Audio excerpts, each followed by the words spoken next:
The event will start in 1 minute.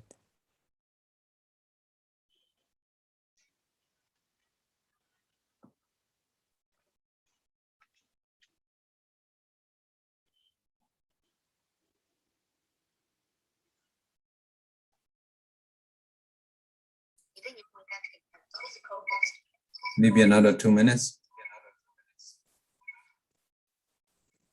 Sure, 7:02. Time check.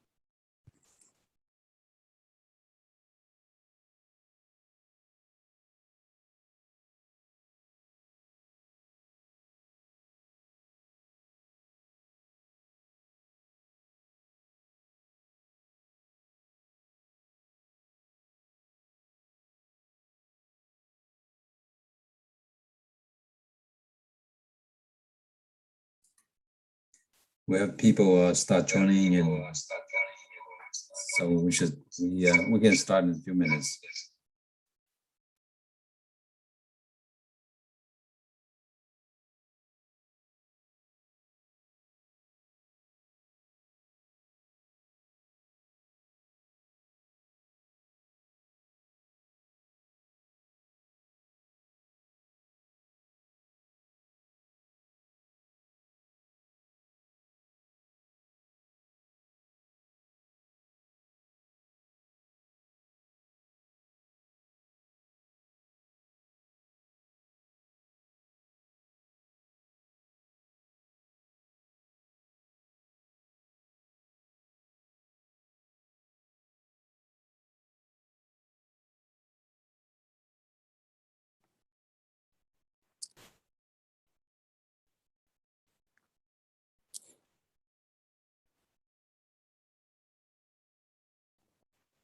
Good evening.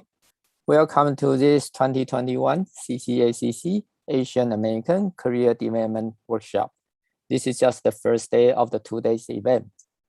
First of all, let's welcome the Executive Director of the hosting organization, of which is the CCACC Chinese Culture and Community Service Center.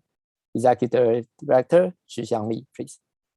Hi, everybody. Welcome to the 2021 CCACC Asian American Career Development Workshop. We had a past experience of 3 years of Asian Career Fair, but unfortunately we are not able to do it in person. So this is possibly the best way to do it. And we have great speakers, and everybody will get very important and valuable information. I would like to thank our board of director, Alvin Lam, and his supporting team, including the deputy executive director, Li Fang Liu. And I've seen many meetings of preparation, and so we can have a good event. So thank everybody for attending. Enjoy it. Thank you very much. Thank you, Executive Director Lee. My name is Adam Lee. I'm a professor at University of Maryland, College Park. Will be your moderator today. So if you have a question along the speaking time, you're welcome to put your question into the Q&A section. We will try to pick up the question and ask to the speakers during each of the 30 minutes. If you have some private questions want to be addressed to the speaker, you're welcome to send the chat to the host and panelist. If you send the chat to the host and panelist, please remember to leave your email address there, because if we cannot answer your question today, we might be able to reply by email later after the event. So now, first, let's invite the first speaker, Richard Chen. Richard is a partner of Wasserman, Mancini, and Chen law firm in DC area. So he got a JD from CUA, and he also was a co-founder of the DC chapter of National Association of Asian American Professionals. So let's welcome Richard Chen. Richard, it's your time. All right. Hello, everybody. I want to thank everybody for coming in on the Zoom chat here. And then definitely thanks CCACC for throwing another career fair this year, whether we're not doing it in person, but at least we're doing the next best thing, which is online. I'm going to briefly go through about 15 minutes of the slide. They'll be emailed to all the participants at either already or later. You can go through that at your leisure. I'm just going to be hitting on the main two subjects, F1s, OPTs, and H1Bs, which is coming up on H1B season right now. Right now, most people that are present in college are going to be finishing up in college are going to be F1s. Want to jump to the page 6, to the F1, yep, next one, yeah, F1. So basically F1 students this year, at least President Biden was able to open up the US embassies to allow F1 students from mostly China and India, which were banned countries previously due to the COVID and the Delta strain, to get visas. They were allowed under the national interest exception. So a lot of F1 students were able to come in this summer around July, August to get their visas, which is good news for most people. And I have a lot of clients who've asked, should we go back for vacation or for break and everything? And my advice to those students are don't. We don't know how COVID is going to affect future travel. We don't know whether countries are going to be opening up further or shutting down. Especially, I believe China has a 2 to 3 week quarantine period, and then coming back to US maybe restrictions. I wouldn't recommend going back overseas right now once you're in the United States, just for summer, winter break or vacations or even Chinese New Year, basically because you may be stuck again outside. And what we found from some schools that are opened up for in-person, they're not necessarily going to allow streaming options or virtual options, right now. One of the new things that came out doing exceptions, there was an exception for COVID-19 that to maintain your F1 status, you could still use online learning or virtual streaming options and still be counted as a valid F1 status. That was a big concern by a lot of our student clients, because there is attendance requirements. You have to be 75% and above attendance, but if schools are closed, how are you going to do attendance? So ICE made exceptions to that. Next page, please. One thing also is employment. You got to be careful you don't violate your F1 status and work for non-authorized school work. Under Trump administration, they've been, you've probably heard they cracked down a lot on this. Under Biden, we haven't seen it yet, but that doesn't necessarily mean that it won't happen. It's hard to tell ICE to back off of trying to deport everybody, even with a new president. So to make sure you are doing any employment, it's got to be authorized by the school. And next one will be practical training, CBT and OPT. A lot of students are graduating in December. Some may be graduating in May, and they start with OPT programs.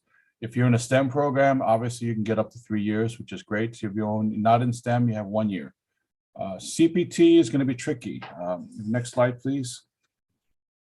A lot of virtual classes talk about CPT. Especially in this area, there's a lot of schools that offer CPT. You've got to be careful. There's a lot of fake CPT schools out there. If you go to ice.gov, ice.gov, and look through the CVIS parts of the website, there's actually a list of schools that are authorized to grant CPTs and OPT. So if you are looking for a CPT school, I urge everybody either talk to your lawyer or do your own research. You're all masters. A lot of people are masters and PhDs, so you can do your research. Look up the schools. Verify that they are eligible to issue CPTs, because we've had situations where people saw something on the web, saw something in the Chinese newspaper or ethnic newspaper or Indian newspaper, Nepal newspaper, whatever ethnic newspaper they had, offering CPT courses that were not authorized to grant them, and then they have to leave the country because they fell out of status. So be careful you have the CPTs. Next one, another CPT issues is you're not eligible until you complete 1 year. There are those schools that, if part of the program is CPT, so that is another option, but not everything is eligible. I know a lot of business classes, a lot of tech fields have eligible CPT that begin. And CPT really has been used for those with 1 year OPTs are not able to find jobs, or unfortunately, those who spent the last 2 years trying to get an H-1B lottery and were not able to get it. So that goes with there. So let's skip over to H-1B visa. That's 2 slides ahead. As some of you know and may not know, H-1B visa was made simpler in a sense a couple years ago when it went to an all digital format. Now you have to register. You have about 20 days to register starting March 1st on the Immigration Service Program. And then the Immigration Service will, CIS will do the lottery first. And then they tell you whether you got it or not. A lot of questions, a lot of people as an attorney, you know, I always urge people to start early. You got to start preparing your H-1B packages starting, I'd say starting January or in the end of December, because you don't want to be that person at the last minute to decide that you want to try the H-1B lottery and you're scrambling for law firms who are already swamped to try to register you, or you could try to register yourself. But I do urge most people, and you know, even our close clients, to talk to me a bit about it, see whether the job qualifies. And the reason why is during the Trump administration, USCIS challenged every single H-1B in existence, even transfers. There was over a 90% request for evidence RFE rate, and they challenged everything from whether the job even requires a bachelor's degree or whether the company even has work for you. They challenged companies that we had Maryland DOT contracts we gave them, 50-page contracts, and immigration still came back saying, oh, but we still don't believe that you showed that you have enough work to do for the H-1B, so we're going to deny your case. We eventually appealed it and won, but that took, that just dragged on for a couple of years. Those are the type of nonsense that we had to deal with the previous administration that luckily, when Biden came in, one of the first things he did was to sign executive orders to strike out all those previously nonsense challenges, because they didn't make any sense. We had Chinese clients of ours who had H-1Bs for over 6 years, and then they still challenged the extensions, which doesn't make any sense. I mean, because if they've been already working for the company, the high-tech company, for 6 years, why would you continue to challenge their extensions? The only one purpose for the previous administration was to stop immigration, both illegal and legal. So we're lucky now, America saw reason and voted in a good president. And we're still waiting for a new immigration bill. So I'll talk about that later. But H-1B visa, you want to start preparing in January, February.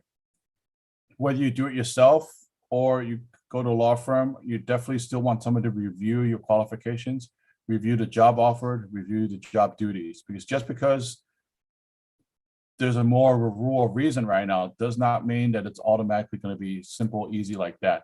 But you understand, you don't suddenly turn off this type of mentality among USCIS officers who's been trained for the past 3 years to deny cases. So sometimes you still have to assume that immigration is skeptical about your qualifications.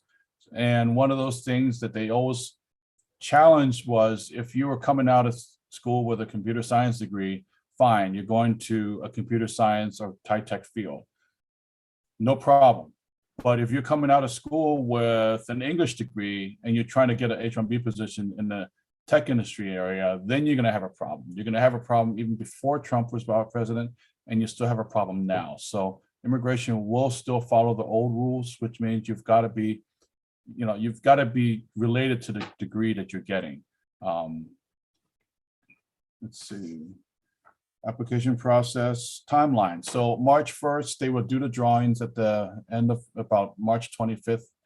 And they'll tell you whether you made the lottery. There's been 2 to 3 rounds of lotteries. So the first round, the first case starts April 1st to end of June. If by the end of June, they don't have enough applicants for that first round, they will do another lottery in July. We just got finished with the second round of lotteries in July. A lot of cases had to be submitted by end of August, end of September, around September. So we're expecting maybe a third round anytime now, just to see because they have to use up 65,000 numbers plus 20,000 master's degree numbers. I think this year there was over 180,000, 190,000 applicants, more so than the previous year, which was, odd. We didn't expect that because the COVID shut everything down last year, but that it is what it is. Those are the numbers.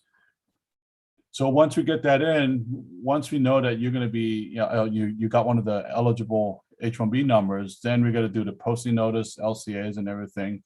LCAs goes to Department of Labor, takes 7 days to come back. So it's not an instant process. So there is still some leeway on that. Let's see, let's jump over to other common visas. A lot of this became very popular because if you did not get an H1B and you're on the last year of your OPT, if you had just 1 year or maybe your third year, you tried unsuccessfully for 3 years, then we had to look at other options. We had to look at TNs, whether you're Canadian or Mexican citizens. That was an option. L1s probably don't apply most to college grads because L1s, you need to be an executive for a foreign corporation overseas for at least a year. E-visas possibly, but if you're flush with cash and you want to open up a Subway restaurant or one of the franchises, or want to open up a beer and wine store, which is a lot of our clients do, then you can do the e-visas. And H1Bs, if you're citizens of Chile and Singapore, they do not have any quota. So I still don't know how that happened. I guess some senator decided to sneak that in there. That was a friend of Chile and Singapore, but that was in there. Still need to be specialty occupation, but there's no quota on that. Here is another thing, PERM. That's the green card process. I want to skip down there. Green card process, you don't need to be in the country to do this. Some industries in some countries don't have a quota right now. I've had Vietnamese clients come in and says, oh, I have a visitor visa, can I stay here? You don't need to stay here. You can have the company, find a company here to sponsor you. And if your quota is eligible, we can do PERM, which is the labor certification. I-140, we can do I-140 expedite, which is 2,500 extra fee to immigration. Yes, that's expensive. It used to be $1,225 for those who follow this. I don't see an increase in service, but that's the way immigration works. Theoretically, we can come in, if you're from a country not other than China and India, you can conceivably come in with a green card through immigrant visa processing in about 1.5 to 2 years. So there's no real long wait for that process. PERM right now, normal process, it has not changed, even though new administration, old administration, luckily Labor Department was able to be untouched, untouchable on that in that sense. So PERMs take about probably 8 to 12 months to process. 5 to 6 months of that is to get the prevailing wage back. The rest is 2 years for the ads. You guys can read that at your leisure. PERM recruiting, everything else like that. Let's see, it's already 7:18. I'd like to actually open up for questions. If anyone has questions, then we can go from there. Yes, we do have a question from the Q&A about the visa. Sure. So the question was, would the visa restrictions be relaxed for certain professionals, such as education, medical, nursing fields, due to the extreme shortage here?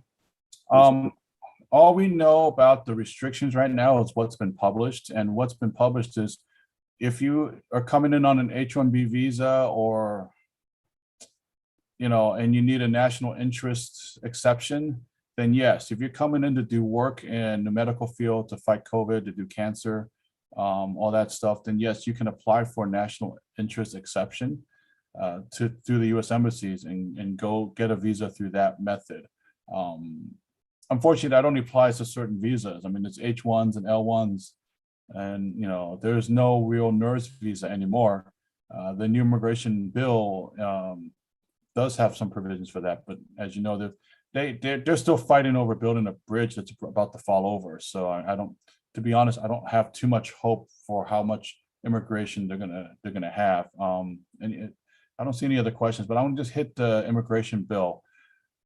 As some of you know, the government may shut down late tonight. I'm not up to date, so I don't know if they passed an emergency bill or not. But they're fighting over the debt ceiling and raising the debt value and everything. And originally, the immigration DACA, Dream Act, and some other bills were tagged into the funding bill, but I think they took it all out to get to try to get something, try to get something going to try to get the Republicans to sign off on it. So I'm not leaving too much hope for an immigration bill this year because they've got too much other things right now going on with infrastructure and, and passing the debt ceiling. So we may see something late. Well, if we're lucky, we may see something introduced late this year. But to be honest, I'm not holding my breath on that. But I know Biden has that as one of his big key campaign issues and goals. So they are going to try to fit it in somewhere. How they're going to do it, knowing with my knowledge of Capitol Hill, I'm not quite sure. We got another question. I have planned to open a company in Shanghai. Is there alternative ways to establish overseas? Not quite sure what you're asking. If you're asking, you're going to open a company in Shanghai. I mean, I don't know Chinese law. You have to check with China on that. Yeah, we will keep that question maybe for another speaker later. So basically, the question was asking about is there any way to maybe remotely open a company overseas? Oh, okay. Yeah, we'll leave that for another speaker. I'll do a variation of that question. A lot of companies have asked me because their employees are stuck overseas, can they do that, or is that going to affect their immigration? And the answer is no. If your employee is overseas, immigration doesn't care about you. And actually good in the sense that if they have H1s with, a 3-year, 6-year clock ticking, if they're overseas, that's recapture time that we can use at the end. But I also tell employers while they're overseas, you can actually apply them for a perm if you want to try to bring them back as a green card. So that's definitely a possibility. There's no reason for that person to be physically here in the US to start the green card process. You can do that they're overseas at the same time. Okay, I think they just saw the IMS established from the US without being there in person. Yeah, that depends on the laws of the nation you're setting it up in. So we'll leave that for somebody else. Any other immigration questions that we have out there? Let's see. As an alternative. Yeah, I think companies have asked me about that question very frequently, especially during COVID with a lot of people stuck overseas. And I had to tell them refer to the accountant and also taxes, because if they're overseas working for the company, what are the tax rules on that? And I tell them you need to talk to a tax lawyer.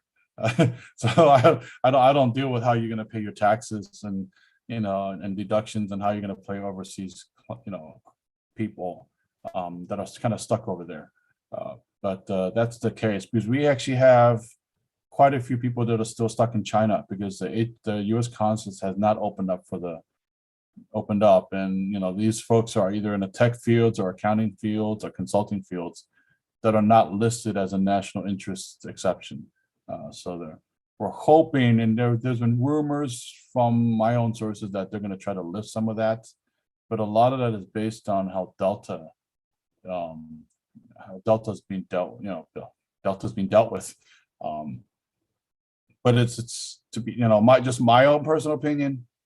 I think it's a little hypocritical of the U.S. to be criticizing how China is handling Delta, considering we're fighting over wearing a mask in this country and fighting over even getting a vaccine, which you don't see that in many other countries. So for them to ban Chinese nationals from even coming with a visa because they fear they have Delta, I think they maybe need to look at some of the U.S. citizens who shop at Walmart and other places that are down south. So it doesn't make any sense for that. And then there's been a lot of push among the Chinese and Taiwanese communities to try to open up the embassies overseas because there's no reason for some of them to be shut down, especially when Delta's already here. I mean, what are you trying to stop at this point? Besides besides immigrants, which is part of Biden's thing. He wants to open up for immigrants. So I'm hoping that they're going to be opening the embassies up shortly. So maybe I can answer a question here on behalf of the students. For the non-STEM students, they always ask, right, how about their OPT after their graduation? How will U.S. government treat the STEM graduate degree and the non-STEM graduate degree? So for the non-STEM, what should they pay more attention, right, compared to the STEM students? What do you mean pay attention? I mean, that hasn't changed. I mean, OPT non-STEM is 1 year. And then you know, what happens, you hope that you get the lottery. It's, Okay. you know, and if you don't, then that's where you go to the CPT schools and pick up a master's. I mean, unfortunately, I had a client who's an architect who picked up 3 master's degrees with CPT as, you know, as a key part of the program. So he picked up 3 master's degree before he got the lottery. And I told him when he got the lottery, and he's approved now, H1B, we already started his green card, so he's halfway there from Nepal. I told him, you better go buy a lottery ticket, because you spent 3 years trying to get this H1B lottery, finally got it on your 3rd year, you know, go buy a lottery ticket. So, you know, to add insult to injury, one of his colleagues who he brought into the company tried it on the 1st year, got it. So, you know, what can you say? It literally is a lottery. And now it's all electronic, so that's how it works. But yeah, but STEM 3 years, you have a little bit more flexibility. Yeah. I have clients who ask, well, should I just wait for the, you know, I have 3 years to play with, so I don't have to do lottery this year. And I tell them, no, that's a bad idea, because you don't know if you're going to make it in the last year. I mean, why would you?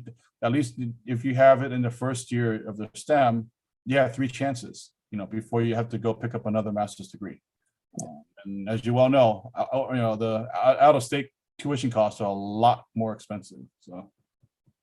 So to my understanding, the green card holder had better not to leave the US for more than 6 months. So right now the question in the Q&A is, if a green card holder had not returned to US for 2 years due to COVID, do they anticipate any problems when they return after 2 years up? Yes, you will. My understanding is, and there's been no real guidance issued by CBP, Customs and Border Patrol, or on how they want to deal with. My understanding through talks with other lawyers who've had to deal with this as well is, if you can show that you've been stuck outside the country and you've had a plane ticket that's been canceled multiple times, and you've made efforts to come back and you've been unable to come back, then yes. And I have real clients who have been able to come back after 1 year, because they were able to show CBP that they made efforts to try to come back. The other possibility is you have to go to the US Embassy to apply for SB1 visa, because you may have lost your green card because you didn't, you know, if you had made no efforts to come back, then it's a little hard. That's hard because SB1, you have to prove that ahead of time at the US Embassy. And if they deny it, then if you try to make the trip back to US and cross the border and explain again, they're less inclined to overrule a US Embassy decision, SB1. So SB1 is single entrance. It's a gamble. I mean, it's a gamble. If you've been out for 2 years, that's quite a long time. You can't really use COVID for that. I mean, it's what COVID was last year, March, and it's already almost, you know, it's October now. And, you know, airline's been going. I have clients with F1s going back and forth between here and China since July. So you can't even claim that you couldn't make it here because, you know, planes are canceled, you're not able to make it. So that's 2 years is a tough sell, to be honest. You could try. It's going to cost money. It's going to cost time. I would recommend trying first.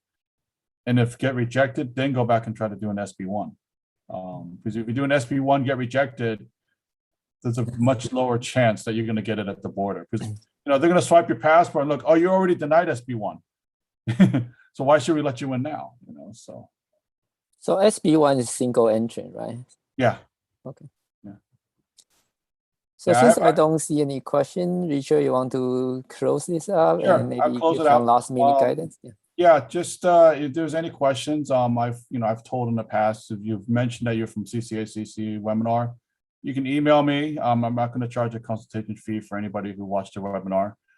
Give me a call, 202-783-8905. You can find the information online as well. And we're actually looking for future paralegals and receptionists and secretaries. So if anybody wants to get into the immigration law field, we will do training and teach you how to do all this stuff. Be sure to shoot us a resume as well. Thank you very much, everybody. Thank you very much, Richard. So now let's move on to the second speaker. Second speaker Claire Sanderson. She's a Senior Director of Government Affairs of TSMC, Taiwan Semiconductor Manufacturing Company. Before Claire joined the TSMC, she worked for Senator Cornyn of Texas. And she also have a lot of different experiences, advisory at the tech field. Now, Claire, it's your time. Thank you for having me. I appreciate you all putting on this workshop. As Adam said, I work for TSMC, which is a semiconductor manufacturing company. We manufacture the world's leading technology semiconductor chips. We were founded in 1987, and since that time, we really changed the game in the semiconductor world and really took on the huge capital expense that it costs to manufacture semiconductors, which has allowed the fabless companies to really be prolific in the US and across the globe. So, you know, we have over 500 customers. We make over 20,000 different products. And, you know, we're really expanding our footprint and we continue to grow. I think recently we became Asia's most profitable company. And it's a really great, exciting place to work. I've only been here for about a month, but I'm drinking the Kool-Aid already. You can go to the next slide. Here's just some company milestones. We've been listed on the New York Stock Exchange since 1997. So in semiconductors, the smaller the nanometer, the more advanced the technology is. And so right now, the most advanced technology is 5 nanometers, because that just means the smaller the circuit is. So it's, you know, smaller than a human hair. And we put billions of these onto a single semiconductor chip. And so the smaller you can make the circuits, the more powerful and less energy they use. And so that's why everyone wants a smaller chip. It makes, you know, it's what's in your phone. It's what's in your computer. It's the reason that we are able to do this webinar virtually. It's all powered by semiconductors. And we did just break ground on our largest, our first largest investment in Arizona. We're building a $15 billion manufacturing facility, and it will be the most advanced manufacturing facility in the United States. You can go to the next slide. So in the US, we have about 2,000 employees, but we have over 56,000 employees globally. In the US, most of our employees are either at our existing facility, Wafer Tech, up in Camas, Washington. We have about 500 or so employees in San Jose. We have offices in Boston and Austin, Texas, and obviously in Arizona, where we're growing every single day. I think, you know, I kind of touched on the different nanometers. Wafers are the big circular discs that the semiconductors are come on, and so that's kind of what the different wafer fabs here are. We have major manufacturing in China, Taiwan, and now in the United States, but you know, we're continuing to grow. We are looking at expanding in other Asian countries as well as possibly into Europe. So it's a very exciting time for our company. Next slide. So the reason that we're growing so much is the Chips for America Act. In the Trump administration, they identified that semiconductors were semiconductor manufacturing was something that the United States was no longer leading in. Capacity and domestically had dropped from 30 to 4, it was 40%, and now we're down to 12% of manufacturing in the United States over the last 20 years. And so the administration worked very hard to bring TSMC to the United States, and we announced, I think in early 2020 that we would be building in Arizona. In early 2021, we broke ground on that facility. The biggest crane in the entire world is in Phoenix right now, helping us to build our facility. These are huge, huge buildings. We use billions of gallons of water a day, which we recycle to make our semiconductors. And so it's a really capital intensive industry. And countries like Taiwan and China and other Southeast Asian countries really identified that about 20 years ago, that it was super expensive. And so they helped create local incentives to encourage folks to manufacture in those countries. And in 2020, we kind of woke up in the United States to the fact that we really need to be competitive if we want to keep a leading edge and we want to keep global balance in the supply chain. And so Congress wrote and passed the Chips for America Act. And that's what I was a part of that process. I worked in Congress for 10 years for Senator John Cornyn. It was a great experience. And the Chips for America Act now has $52 billion that the Senate passed in June to carry out the program, which is incentive program for companies to manufacture. It also has a bunch of research and development incentives in there, and will create a lot of new wonderful innovation here in the United States. So hopefully the House will get that money passed soon, and we can continue to grow here in the United States. Next slide.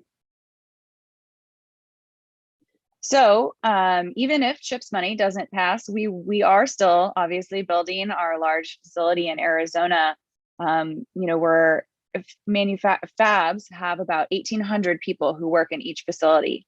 So that is a big job creator, and we're kind of starting from scratch in the United States. So we are in the next 5 years going to be hiring 1,800 people. We've already started that process. So what kind of folks do we hire? We have technicians. So we'll have a technician who maintains the equipment and helps make it run smoothly. Technicians who monitor the process of all of our machines and make sure the trains are running on time. And then we have quality and reliability folks.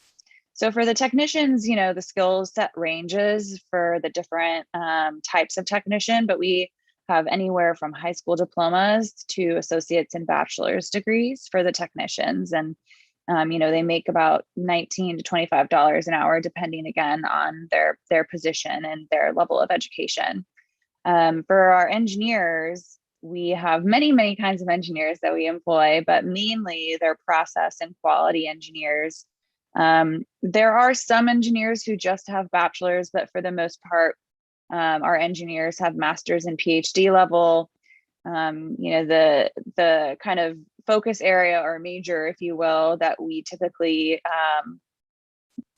kind of prioritize are chemical engineering, electrical engineering, mechanical engineering, and material sciences, kind of in that order. TSMC is a very wonderful company and takes care of their employees and really competitive wages. And so then the last kind of bucket of employees that we have, one more thing about the technicians and the engineers.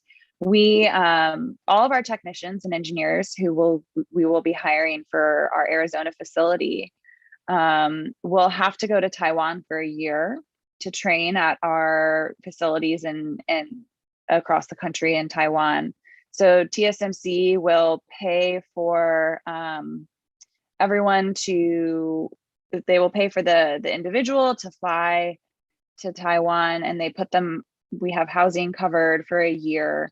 And for individuals who have families, we have housing available for families. So up to 3-bedroom condos for those families to spend a year in Taiwan while our employee is training. So then the other kind of bucket of, back to that, I think that's a very cool opportunity to get to have a really immersive experience in another country. I think that's pretty unique. Unfortunately, I don't get to do that as a government relations employee, but hopefully once COVID is over, I'll be able to go and spend some time in Taiwan. The rest of our employees are, a broad range of folks, from HR folks, human resources. We have attorneys, accountants. We're hiring a lot of IT folks and supply chain, people who can manage supply chains and materials managers. We have facilities managers. As I mentioned earlier, we use a lot of water, and we have a lot of different environmental issues that we need to work on. So we employ environmental engineers and all kinds of other folks who can, really help us manage the environmental impacts of our facilities, because TSMC is dedicated to going carbon neutral by 2050, and we're one of the highest ranking corporations in terms of how much we are trying to improve our global footprint, our carbon footprint. TSMCcareers.com, if you're interested, go check it out. We have a wide variety of opportunities across the globe. Next slide. I was asked a little bit to just touch on recommendations on how to develop your career. In my experience, it always helps to kind of have a goal. What is your goal? And then how are you going to get there? So make a plan. Obviously, if you want to become an attorney, part of your plan requires going to law school, right? So make sure that you have the relevant education necessary for you to be able to achieve your goals. Once you've graduated, I always find that networking is the most important thing. Obviously, I live in DC. Networking is kind of the name of the game over here, but I think it really translates to every type of career across the globe. The more people you meet, the more you learn from those individuals, and the more they can help you learn and better yourself. And they can expose you to new opportunities and jobs that you had never heard of before. Obviously, work hard. Even if you start off kind of at a low level, like I started off right out of college as a staff assistant in the Senate, which basically you answer phones all day for angry people who are upset with something. For example, I'm sure our staff assistants had a lot of calls about the government shutdown today, which thankfully they voted earlier this evening around, I think it was like 4 o'clock to pass that. So, it's not a glorious job. Sometimes your first job is not going to be your goal job. So always just work super hard and be really nice to people. I think I'm skipping be flexible. But the golden rule, I think, is really important. Treat others as you would like to be treated. And, there's a saying here in DC, the person bringing you coffee could be your boss one day, and you just never know. And so you should always treat people with utmost respect. And a lot of it is luck and timing. Of course, hard work, education, making a plan is important, but a lot of life is just luck and timing, and you have to be flexible and know that everything will work out as long as you kind of stick to working hard and taking advantage of opportunities that come your way. I think that is about my 15 minutes of chatting, and so we can open it up to any questions that folks may have.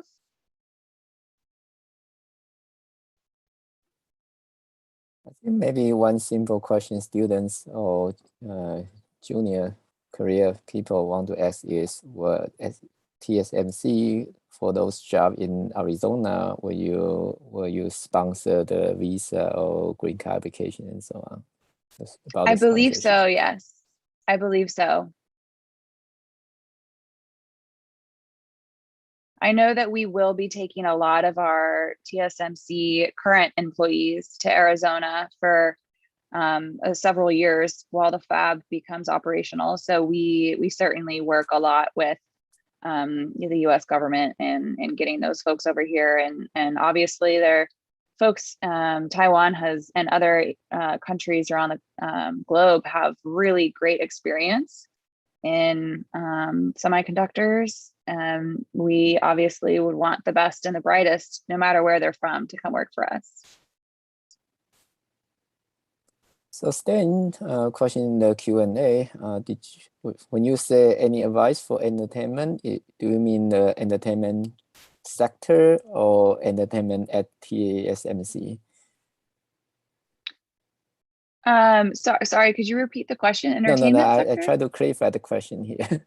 Oh, okay.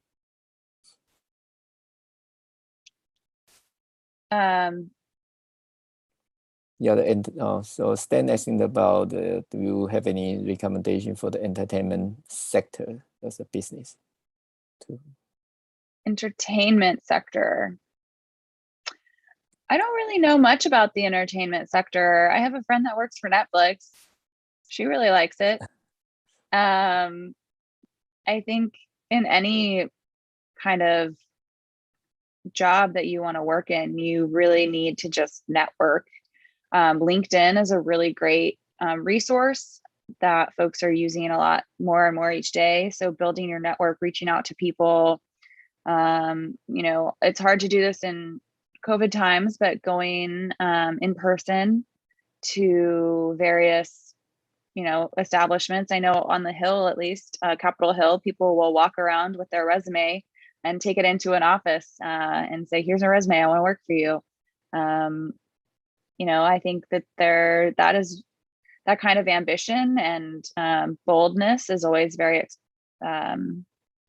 respected. I think I've heard that the entertainment sector is one of the hardest ones to make it in. So you got to have some courage to get into that one. And I think a lot of ability to kind of play the long game in the entertainment industry. My friend started working in the entertainment industry in the finance department, doing, I don't really know what she does. She's a financial director there. She helps them pay for things. That's all I know. So since you put a lot of experiences in the government affairs, so are you aware of, for example, in the Metro DC area, what kinds of the job opening is very high in needs in the Metro DC area? Yeah, in DC, at least for TSMC, we're slowly hiring. They just hired me. So we will be hiring eventually. I just don't know at what point. And those will be like policy experts. So, a tax policy expert, probably an immigration policy expert, that kind of thing. But, there are other, if you have experience working on the Hill or in semiconductor industry, I know a lot of our sister companies, or not, maybe not sister is the right word, but other semiconductor companies like Intel and Samsung are actually hiring quite a bit of people right now. So I think, keep your eyes peeled. A lot of folks in DC use recruiting firms. And so if you reach out to like Korn Ferry or something and let them know that you're looking for an opportunity, I think that's always helpful. But yeah, I think slowly we'll expand. There's always job openings in DC, especially after an administration change. People move around a lot. I do know, so part of the Chips for America Act is, other than the grant program, is a lot of R&D programs at Department of Commerce through NIST. And so I know NIST is also hiring a lot of folks. And so is HHS, and all the agencies are hiring a lot of folks as well. And that can be a really cool way to kind of start in the industry and learn about the inner workings of the federal government. Yeah, thank you for your advice. So since you got the opportunity and you got a position now at this kinds of international company, and earlier you also mentioned about like a Samsung. So for the student interested in the like international company headquartered outside US, and how in general, besides LinkedIn, right? How do a student find a job for all this company from overseas? I think like for us, we have a website about opportunities, right? The tsmccareers.com. I think a lot of big global companies have similar websites where you can look at different openings that are available. And then even then, I think trying to, if it's not over LinkedIn, maybe just cold calling and, you know, talking to someone in the HR department. So then, you know, your resume is on file if something opens up. I think that most global companies, if the individual is looking to work in the US, will have a US headquarters. So we have the US headquarters in San Jose. And so there usually are opportunities to kind of go in person. It's hard. I think one of the things I kind of blew over and I forgot to mention, but internships are always one of the best ways to get your foot in the door. That's how I got my foot in the door on Capitol Hill. I was an intern when I was in college, but a lot of interns in DC have already graduated from college and they start interning while they're looking for a job. And it's a really good way to get on the job experience, to kind of prove yourself as a worker. And then you can use that network of whatever company you're interning at, or whether it's a company or a federal agency or a Capitol Hill office. Those people who you meet and you impress with your hard work, they know people who knows somebody else who's hiring. And so I think internships are, you know, now most internships are paid, but mine was not back in the day. But it's if you have the financial flexibility or you can get a part-time job, internships are the best way to get into any industry. So since you mentioned about more than 10,000 jobs might have already opened, so have you traveled around like a different university to do campus or academic recruits, or would you like to come to College Park for this career? So I haven't done that because I also just started, but I do know that our HR people do that all the time. They go to different colleges and present and recruit at college fairs all the time. So our HR department is really good at that. And they probably have much better answers to all of these questions. So any other question for Claire? Yeah, we here at College Park, we should connect to your HR people. Yes, I am happy to put you guys in touch with them at some point. If you send me an email offline, I think Alvin can get you my info. Yeah, sure, thank you. Any question from the audience? Please quickly put your question into the Q&A. We can pick up a question from the Q&A.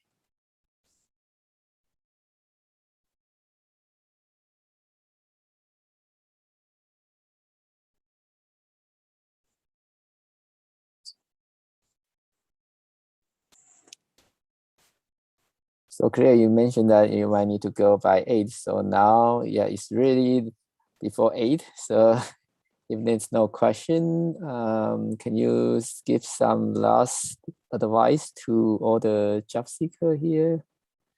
Sure. I think, you know, a little bit of last minute advice. I always talk to folks on the Hill that are interning or looking for a different job. We go get coffee and just kind of talk about things. And then, you know, you figure out people who they can meet. So like, for example, I met with a girl recently who wants to work in the Foreign Service on the Hill. And, you know, while I was talking to her, I thought of 4 or 5 people who I know who work in that area who she should get coffee with. And then, you know, I do an email introduction and let them take it from there. But one thing I always would tell people on the Hill is, and this is part of like making a plan, but figure out what you want and what you feel comfortable doing. I think especially on the Hill and in DC, a lot of people have really strong political opinions, and you kind of get associated with the people who you work with or the company who you work for. So, make sure that you work for a person or for a company that you respect, because when you say your name, you are also saying the company's name. And so, it really adds to having a fulfilled life if you believe in what you're working for. It helps you get up in the morning, even if you, have a really early morning call, really believing in what you're doing and feeling like you're making a difference, at least for me, I think, is a big driver and motivator. And so that's, my little piece of advice is, take your time, and make sure that you're intentional about the companies that you're applying to and the companies that that you want to work for. And I think the other little bit of advice that my dad always told me is, okay, well, there's two things. First, that every interview is an opportunity, even if you know that you don't want to work there, because you'll hone your interviewing skills, and every interview you do, you get better for your next one. And it may surprise you and you may actually like the job. And then the final piece of advice that my dad always told me was, there's plenty of room at the top. It's the bottom that's crowded. So thank you again, Chris. So we just have one more question coming in. You still have time to answer. Sure, so besides yeah. besides the full-time job and maybe student internship, how about volunteering work? Yeah, I think volunteering is always a great opportunity. I am a volunteer on a board here in DC, and you meet all these different people at different companies who are also passionate about the charity that you are passionate about. And so you already have that in common. And then it's easy to make connections through that. So I think volunteer work is great. I think it's really important to give back to the community. And if it's not bad if you network through volunteering, it's still good. It's still good work to volunteer. So I think that's always great. And obviously political campaigns, it depends on if, that's something that you want, you're interested in. But if you want to go into politics, volunteering for a campaign is the best way to do it.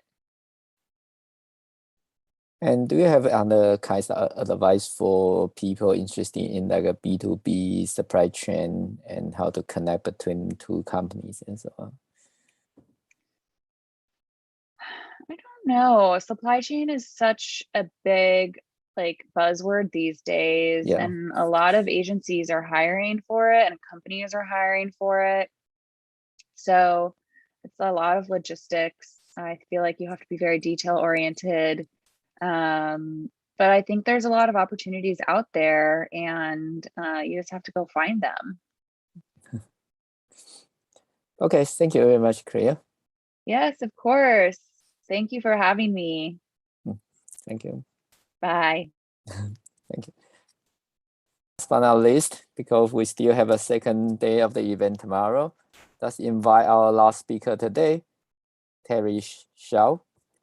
Terry is an entrepreneur, advisor, investor, but not only that, he also accomplished a lot of high-tech innovation experiences in like a mobile messaging, online payment, and fintech. He got a great degree from MIT, and he's also the current president of the Mountain JDC chapter. He is also an adjunct professor at the Marymount University in Virginia. Terry, your time. Yes, thank you, Adam, for the introduction. So I guess the first thing I would like to do is quickly introduce myself. My name is Terry Hsiao, and I'm originally from Taiwan. I came here in high school, and my undergraduate was in engineering. I remember looking back, when I was graduating and looking for a job, it was a very stressful time. But I think the skills you can learn in career development transcends the job searching experience, and you could use some of that concept even after you got your jobs. So I just tell you a little bit about my work history. After graduation from college, I work as an engineer at one of the Fortune 500 companies. That was a public traded company. So I would say the first 10 years of my work experience was generally in large Fortune 500 companies. So you can think of that as climbing the corporate ladder. And then after I got my MBA, I had a career change. So went from the technical engineering field to more of the business development and strategy field. And I work in strategy for about a year and a half. And then I had an opportunity to become an entrepreneur, start my first company. And that was 21, more than 21 years ago now. So over the last 21 years, I've started 3 companies, and I was fortunate enough to have a couple of exits. The term exit in entrepreneurship means that you're able to cash out from your equity that you have earned over the course of your company. So I'm very involved with early stage entrepreneurship. My last company also went through an IPO process on the New York Stock Exchange in 2019. So sort of a full circle. I started working in public company, and then started some of my own companies, and then one of the companies had an opportunity to go public. All right, so very well. So I should wrap up. So now I'm basically teaching entrepreneurship at Marymount University, and I advise some startup founders and CEOs. So you could move the slide.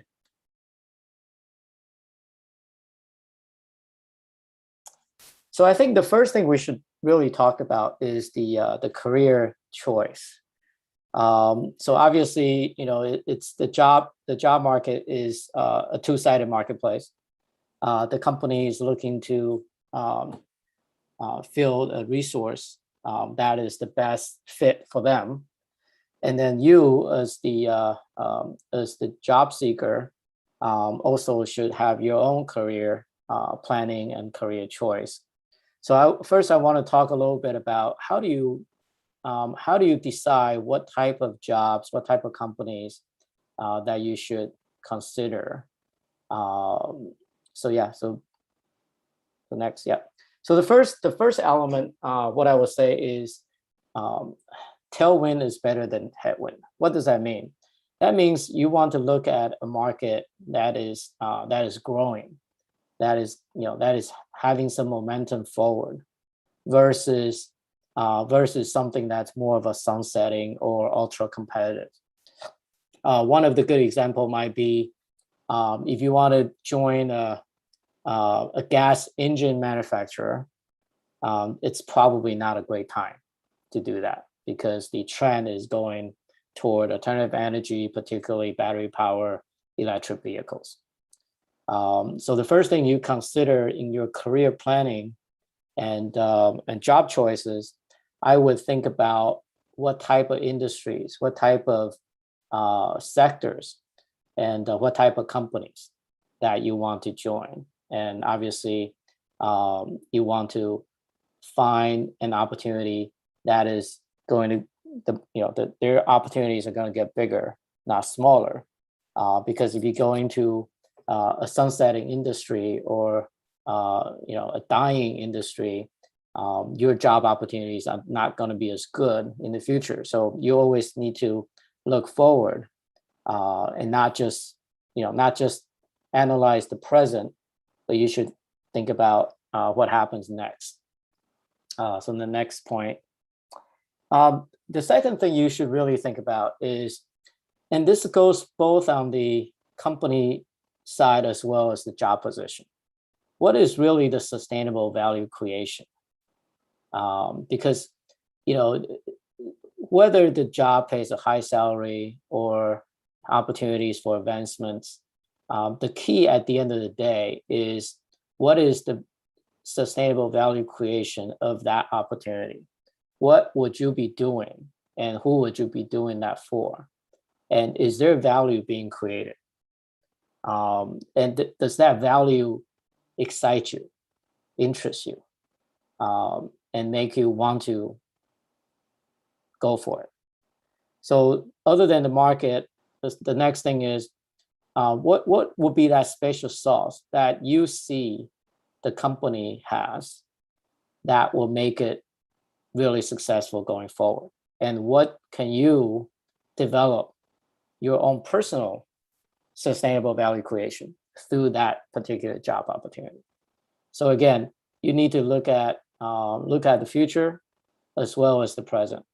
In fact, I think looking at the future might be more important, so that as you decide what industries and companies to go forward with, that is a really important element of your decision process. Okay, next. The third point I want to make is there are really some exciting opportunities that might look like it's too early, but if it fits the description of disruptive innovation, then it could be a really great opportunity. One example might be, some of you might be old enough to remember Blockbuster, the video rental stores that are in the malls or things of that nature. And it really had a great business. It was growing for a long time. But when Netflix came to market, and over time when video streaming became popular, obviously nobody is willing to drive to get in the car, drive to the store, and then rent a couple of DVDs and then bring it home. So that market completely died because someone or some company is creating some disruptive innovation that's going to completely disrupt or kill a company or an industry. So if you're looking, the example what might be 10, 15 years ago, and if you got a great job offer from Blockbusters that may pay twice the salary versus a job offer from Netflix that pays, again, half the salary as Blockbuster, which one would you pick? And which one would you actually go look for the opportunity? So if you can look at the market, look at the value creation, look at what's disruptive, you might have a different view of what's interesting to you and what you may want to look for. Okay, the next point. The next is culture. You got to think about the company you want to join.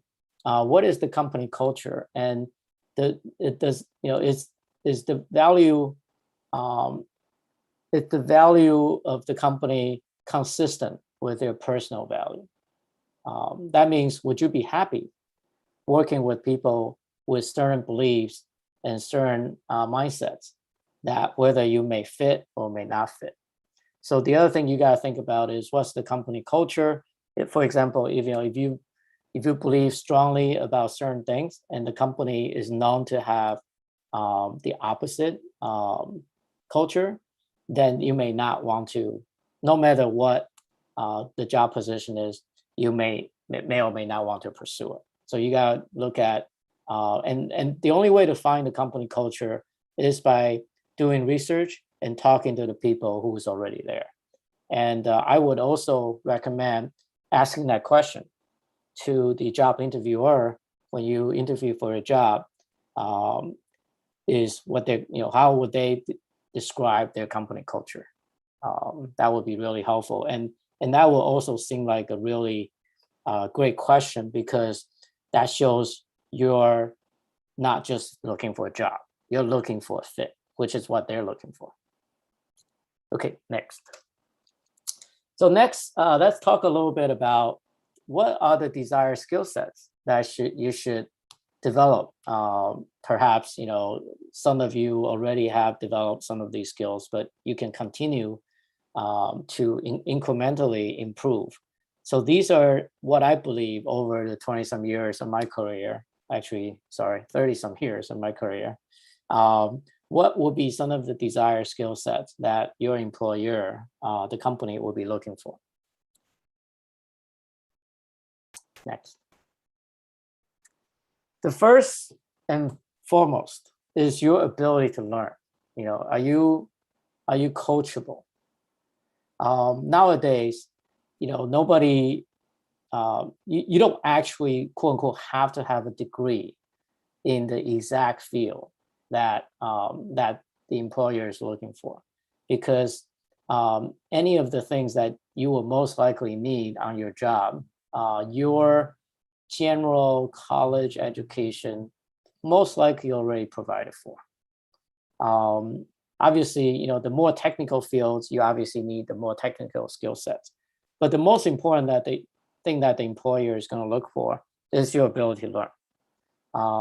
Your ability and interest to learn new things and continue learning.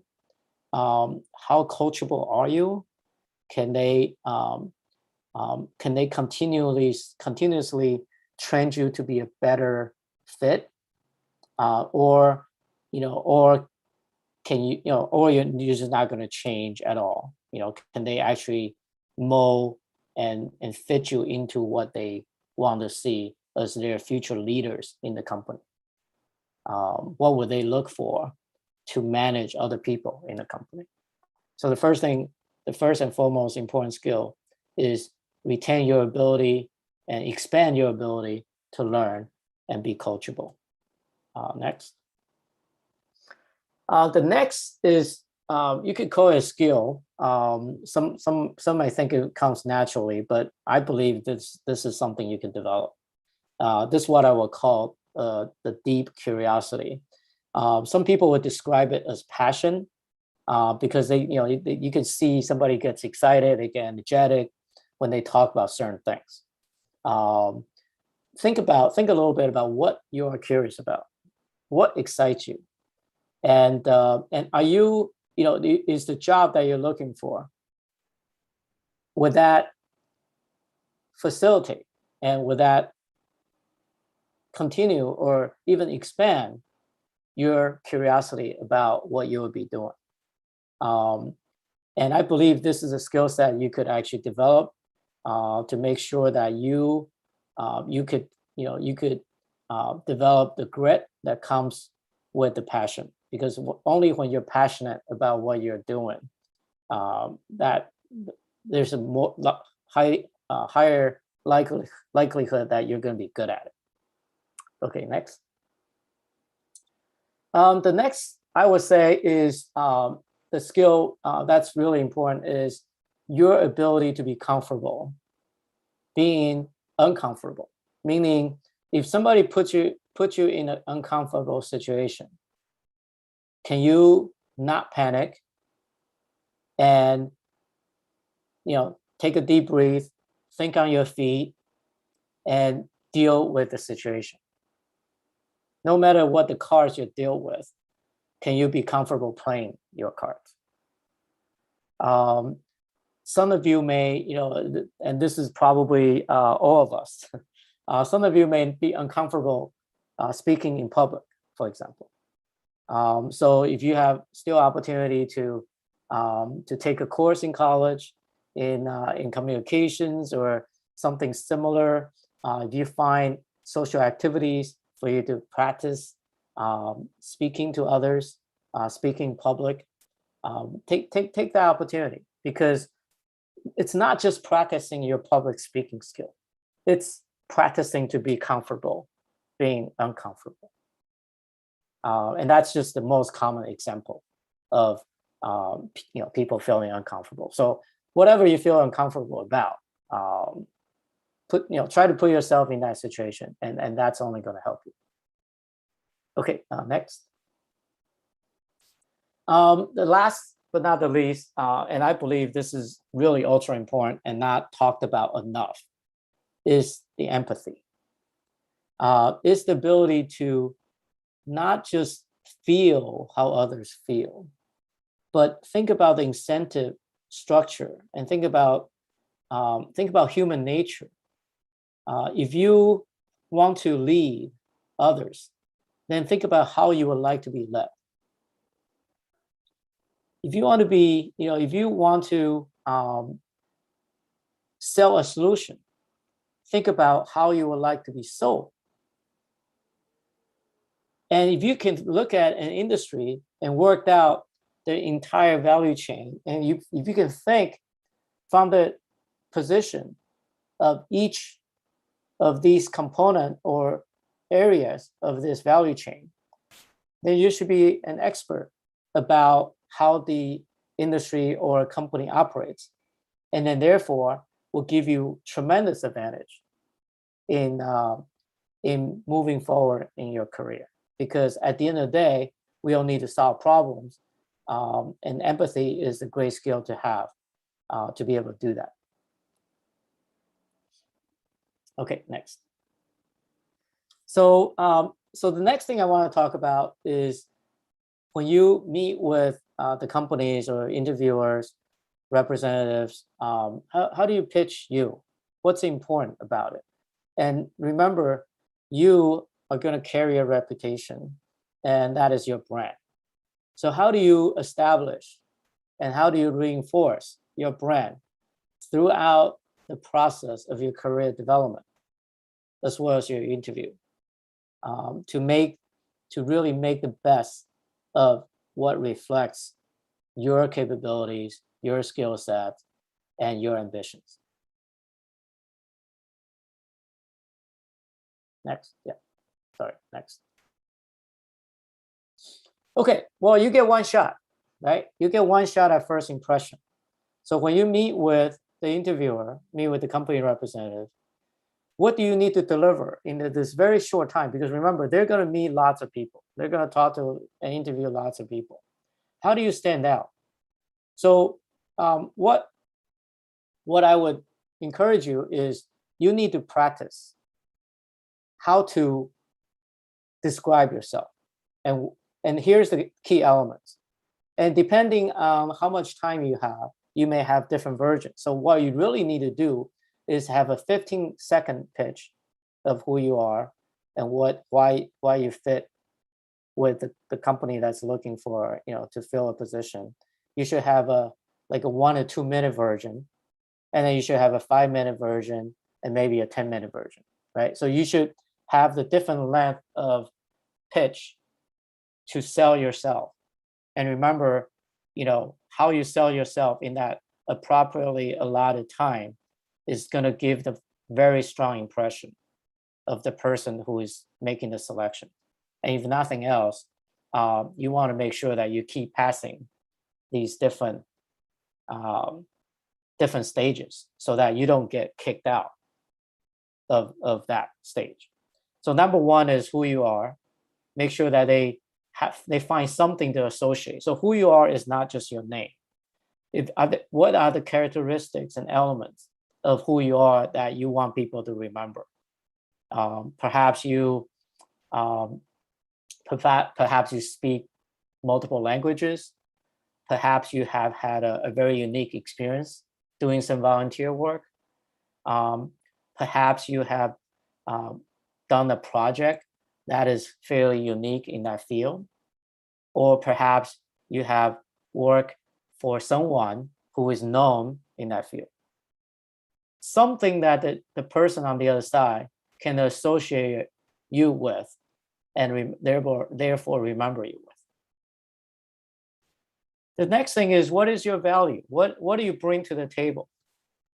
If they're looking for a salesperson, then why do you bring the value that makes you a good salesperson? So what is the value that you bring to the table, and why would they care about that value?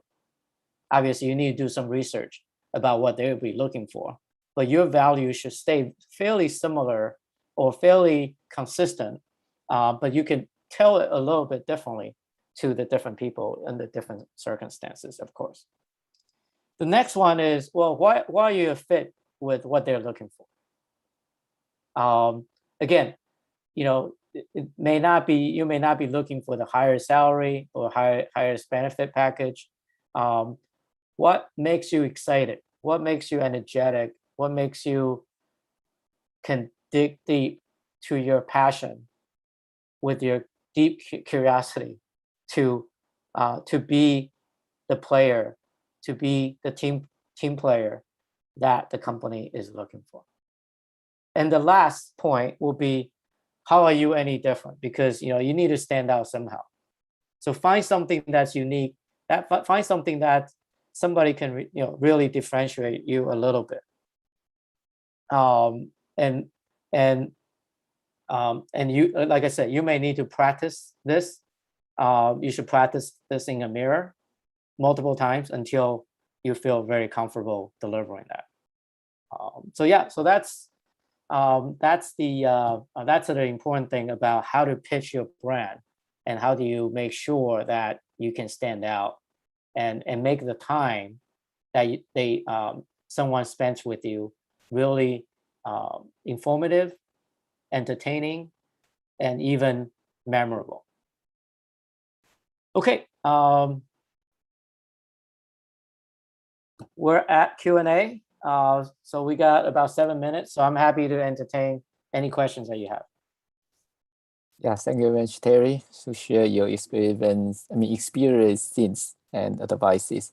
So there's a question in the Q&A. What is a strong resume from your perspective? What's a strong resume? Yes. Well, a strong resume is something that I believe there's two areas, right? One is it meets my expectation. So what I'm looking for, you establish enough material in there that shows what you bring is consistent with what I'm looking for. The number two I'm looking for is something that will give me a really negative opinion. Something that doesn't make any sense to me. Something that really potentially could bother me. Now, so what you should do is, obviously, once you create your resume, you should have the career office or your friends or people, your mentor or people in the industry to take a look at it. Make sure that, number one, it has all the necessary materials in it. You're not missing something major. Number two is you don't put something in there that would really bother somebody. And the other question is, what advice do you have for stay-at-home mom or dad get back in the job market? Well, so I don't think any of the advice I've given is necessarily focused for any demographics, right? So any of the skill sets, any of the things that I've talked about, how to pitch yourself, it really doesn't change. But for stay-home mom and dads, I think what's important is really, again, look at the industries that you want to work for, look at the position that excites you. And right now might be a great opportunity because there's a little bit chaos in the marketplace. One example might be, a lot of companies have to make decisions on whether they retain their current employees due to the vaccine policies. I think United Airlines have to recently fire like 1,000 people. So that might be an example for you to kind of be cognizant of some of the trends. And then again, all the advice is the same. It's not really particularly different for college students or stay-home mom and dads. So there was a question left over from more than 1 hour ago. Yeah. The question was, I have planned to open a company in Shanghai. Is there an alternative way to establish business from overseas there? Yeah, so the first thing you got to ask yourself is, well, why do you want to establish a company in Shanghai? Is that because you want to live there? When you incorporate your company in a domicile in a particular region or country, what really matters is that company has to meet the local laws and regulations. So the first question is, why do you want to set up a company somewhere? Which market? Where are your customers? And where are your employees? and whether it makes sense to set up the company or register the company somewhere. I'll give you an example. If you want to operate a fintech business, and you want to operate fintech business in China, yes, you obviously have to register the company in China, because any foreign companies would need a financial or banking license to operate. The same with internet companies. You understand the China Great Wall, for example. So if you're going to create an internet company or a mobile app company, for that matter, and you want to address the China market, then you have to establish the company in China. I'm not sure what alternative ways mean, but the key elements what you gotta think about is, why do you want to set up a company somewhere? And the reasons might be where you're going to be, where your employees are going to be, where your markets and customers are going to be, and what taxes would you pay in each, because they're all different. And obviously, I'm not a lawyer, I'm not an accountant. So the best advice I have is, wherever you want to set up your company, you want to make sure that you get counsel from both the tax accountant as well as the lawyer, corporate lawyer. Okay, Secretary. So now we have two questions back onto the interviews. Mhm. First question was, when I pitch my brand, do I also say why I think you should hire me?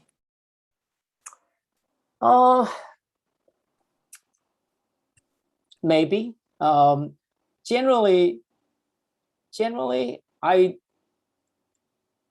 don't think you need to sell from that perspective, right? It's like you go to sell your customer and say, okay, this is why you should buy. Ideally, that idea is implanted, transmitted to the other person's mind without you saying it. So what you want to do is you want to convince them that you're the right person without actually saying it. That would be the best strategy. So how do you do that? It obviously takes some wisdom, takes some experience. But by straightforward saying something, people generally are suspicious of what they hear directly. You need to help them form an opinion subconsciously, and that will be the best strategy. So the second interview question is about a scenario. I'm going through interviews for a junior web developer job position now, and they ask a lot of questions like, tell me about a time, blah, blah, blah. But I don't have much experiences, so they are hard to answer. For example, tell me about time in which you needed to adjust to changes that were outside your influence of control. So now the real question for Terry is, can I answer this outside of web development content at the web development interview? Well, so I'll answer two different parts. Number one is whatever job that you want to interview for, you also want to make sure it's a fit, right? You don't want to actually go into a scenario where you know for a fact that you're not a fit. So it's not going to be a good situation going forward. So obviously, based on the questions, you may form an opinion whether you're a fit or not. So that's important. The second thing is, again, being comfortable. To be comfortable being uncomfortable is you can always pivot the question. Obviously, the politicians are really good at it. If you ever watch the presidential debates or something, they're able to take a question, barely answer it, but then talk and pivot to a topic that is similar or adjacent, and be able to say a lot about that. So if you're able to twist the conversation a little bit, and maybe bring the question to a higher level, because you don't have a particular experience for that particular thing. For example, if it's web development, then you can bring it to a higher level and talk about software development, and talk about your experience and training on software development, and impress others that way. So so it just, again, some of that is how you respond. And sometimes sometimes interviewers like to ask some unique questions just to see how you react. So you need to be comfortable with that. I'll share one anecdote with you. I remember the job I ended up taking. I had a really good interview. And right at the end of the interview, the hiring manager said, here's the last question. Can you tell me how big this room was? And that was the room that I sat in his office for the interview. So that was like a trick question. It's like, well, there's no real answer for that. So there's obviously a couple ways you can look at. You can look at a ceiling. You can look at how many steps it might take for you to walk on one side. But they sometimes want to see how you react to a particular question, and they don't necessarily care if you have the right answer. Sometimes they want to see how you arrive at the answer.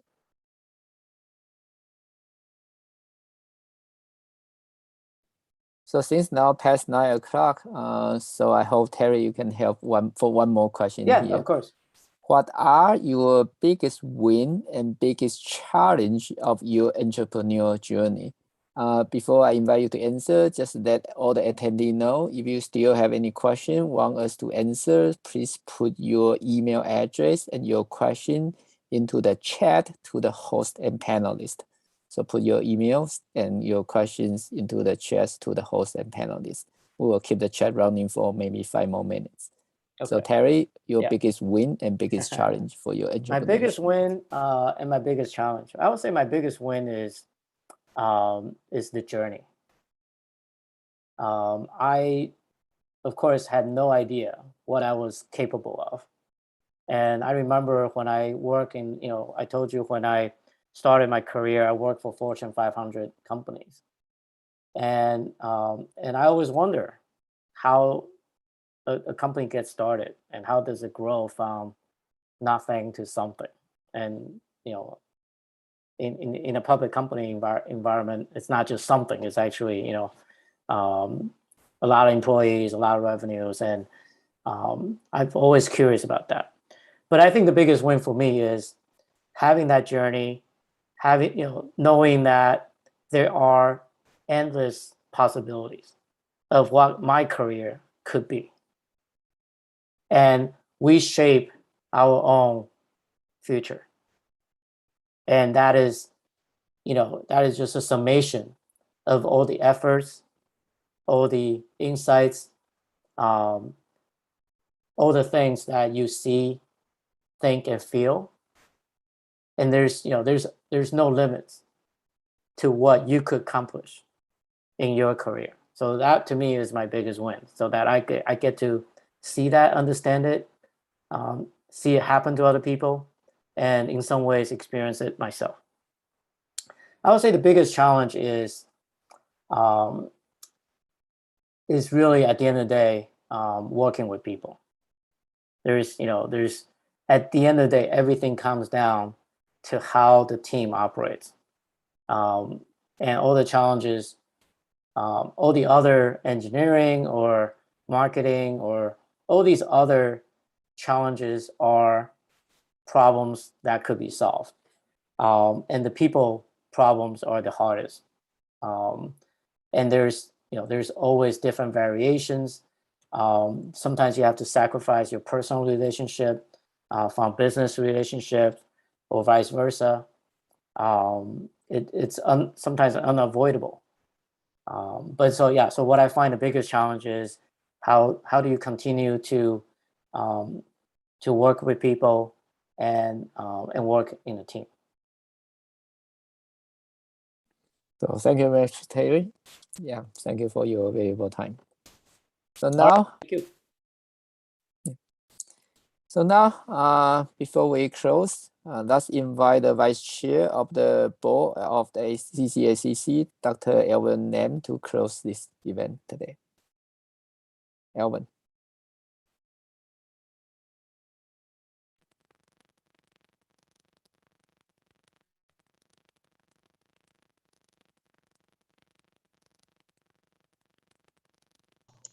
Elvin, please unmute yourself.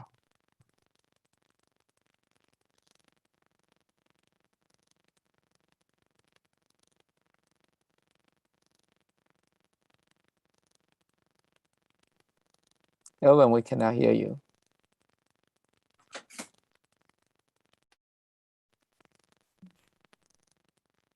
Okay.